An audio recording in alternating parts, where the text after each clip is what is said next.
The Death Cure by James Dashner. Chapter 53. A surprising calm settled over Thomas. You can drop me off a few miles away and let me hike in. I'll pretend I've come back to finish the trials. Based on what I've seen and heard, they'll welcome me with open arms. Just show me what I need to do to plant the device. Another genuine smile crossed Vince's face. I'll have Charlotte do it herself. You can get information and help from my friends. Teresa, Eris, others. Brenda here knows a lot too. Thomas's decision was quick and absolute, but he'd accept the dangerous task. It was the best chance they had. All right, Gally, Vince said. What's next? How are we going to do this? Thomas's old enemy stood up and looked at him. I'll get Charlotte to train you on the device.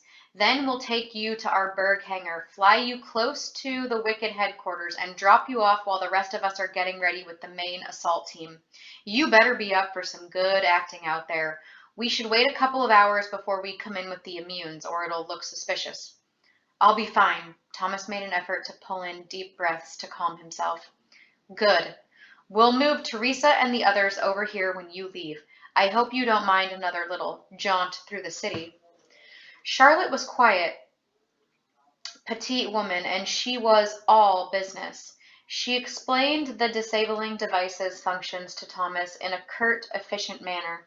It was small enough to fit in the backpack they provided him, along with some food and extra clothing for the cold hike he'd have to take. Once the device was planted and activated, it would search for and connect with the signals from each weapon, then scramble its system. It would take about an hour to render all of Wicked's weapons useless. Simple enough, Thomas thought. The hard part would be planting the thing when he got in without arousing suspicion. Gally decided that Lawrence would be the one to take Thomas and the pilot to the abandoned hangar where they'd kept the Bergs. They'd fly to Wicked's headquarters straight from there. It meant another van trip through the crank-infested streets of Denver, but they'd take the most direct route, which was down a major highway, and dawn had arrived. For some reason, that made Thomas feel a little better.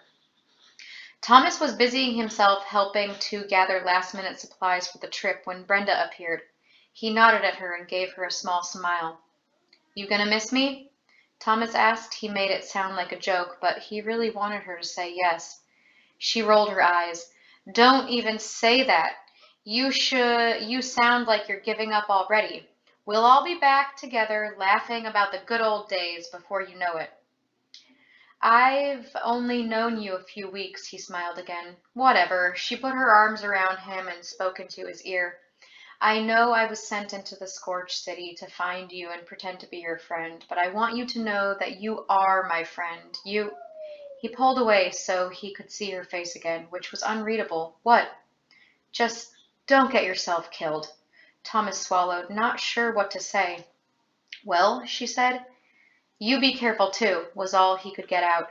Brenda reached up and kissed him on the cheek. That's the sweetest thing I've ever heard you say. She rolled her eyes again, but smiled. And her smile made everything seem a little brighter to Thomas. Make sure they don't screw things up, he said. Make sure all the plans make sense. I will. We'll see you in a day or so. Okay? And I won't get killed if you won't. I promise. Thomas pulled her into one last hug. Deal.